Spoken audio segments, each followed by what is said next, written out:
I was born in an Adventist family. I was born in a church, a loving church. Pretty much church has always been a part of my life, and I can attribute everything that I am today to the church that I grew up in. One of the things that I can remember in all my life is, even though I've been in a church setting all my life, I've never been sheltered from the realities of life. I went up to public school, up to high school my whole life, and so I saw all the different temptations, all the different things that our youth go through nowadays. One of the things that kept me strong in my faith and kept me faithful to God was really my activities and my involvement in the church.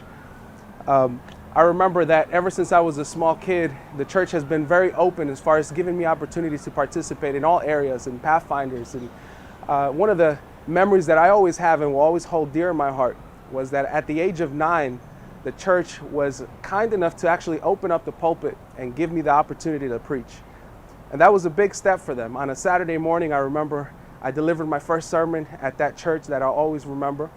And it was an amazing act of kindness that they showed for me, for a 9-year-old kid to be able to come up and preach. But that left an impact in my life that helped me throughout all the years to keep that commitment to God, and actually moved me to the call that I have now to be a pastor. So I'll forever be grateful at the involvement that the church gave me personally and opened up their doors for a youth to participate within the church. I remember later on in my years, and when I was graduating out of high school, one of the greatest opportunities that you can say that I received was at my senior year. I received through the mail a 4-year paid scholarship to a university in Ohio to study to be an architect, all paid, all expenses. It was an amazing opportunity. I remember all my friends and family telling me, you should never lose that opportunity. You should go for it. But it's amazing because in my heart, from a very young age, the call to follow God and the call to the ministry had always been strong within me. And I remember I looked at that scholarship, and in my heart, my decision was made. I couldn't see myself in any other field, in any other career other than serving God.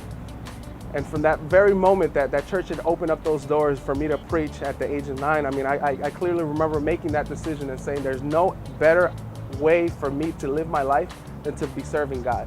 And so I took that scholarship, I placed it to one side and decided to go to study to be a pastor.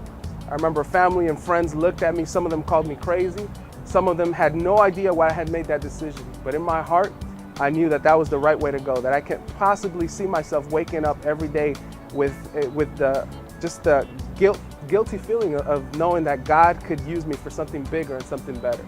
And so I decided to go and study to be a pastor. And it's amazing because even though I had to take out scholarships, even though I had to take out loans and loans that I'm still paying, I couldn't be happier in the field as a pastor. Maybe today you find yourself at the crossroads of your life, making a big decision, what career to follow, what new job to take. And I'd like to really recommend for you to look deep within your heart to see where God has placed you and where God is leading you right now to serve Him the best. As I look at my life, I'm reminded of the life of Solomon and how much opportunities he had to do basically whatever he wanted to do in his life.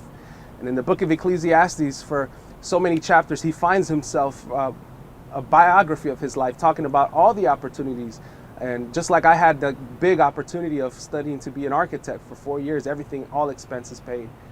And yet architect at that conclusion, Solomon comes to this conclusion and saying that the only thing that's fulfilling in life is truly serving God.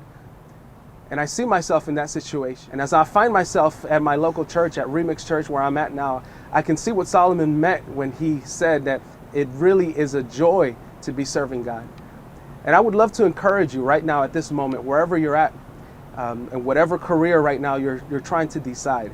It doesn't have to necessarily be a pastor, but I truly believe that wherever God has placed you, God has a plan for you in your life. And I would recommend just stay active, get involved at your local church, at your job, at your school, wherever you're at. God has a plan for you, and a bigger life plan for you than you can ever imagine. If you open up your heart, if you get involved, if you basically grab whatever is at your hand, like Solomon says, and fully throw yourself into it, I believe that God will bless you beyond measure, beyond anything that you can possibly ever imagine. So give Him your life today, dedicate everything that you got, and dive fully into what God has planned for you and for your future.